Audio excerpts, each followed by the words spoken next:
On Wednesday, Vladimir Putin announced a decision to raise the Russian national retirement age. Reuters reports back in 2005, Putin made a high-profile promise on national TV that the age would never increase while he is president, which he has been forced to break.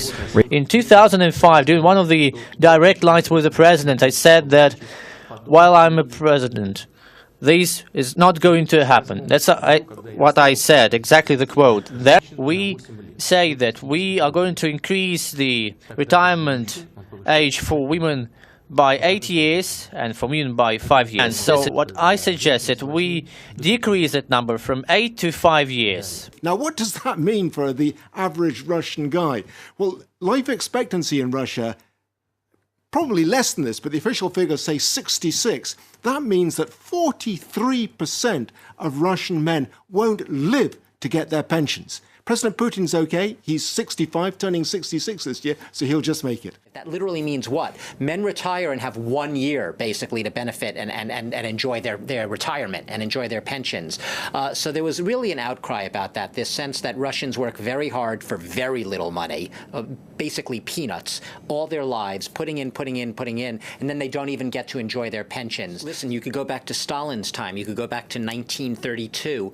It's been about 90 years since anyone in Russia has tinkered with the retirement age. It has been sort of a sacrosanct, to say the least.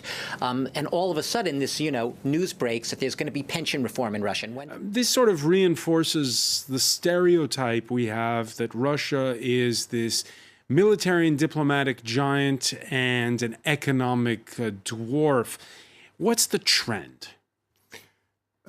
Well, the first thing I think has to be said is that this reform is indeed necessary. Russia cannot afford these sort of pensions. But the question many people will ask, I think, ordinary Russians who are fed up about this and looking at the possibility of not living to get their pension is, look, if that is the case, we're living, in other words, on our past, on our sort of glories of the past, and we want to have a foreign policy commensurate with a great power status, then perhaps we need to reconsider some of those things. Perhaps we need to reconsider whether we need a massive army. Well, perhaps we need to reconsider whether we should get involved in Syria and start thinking about whether that money should be spent on pensions and other things instead.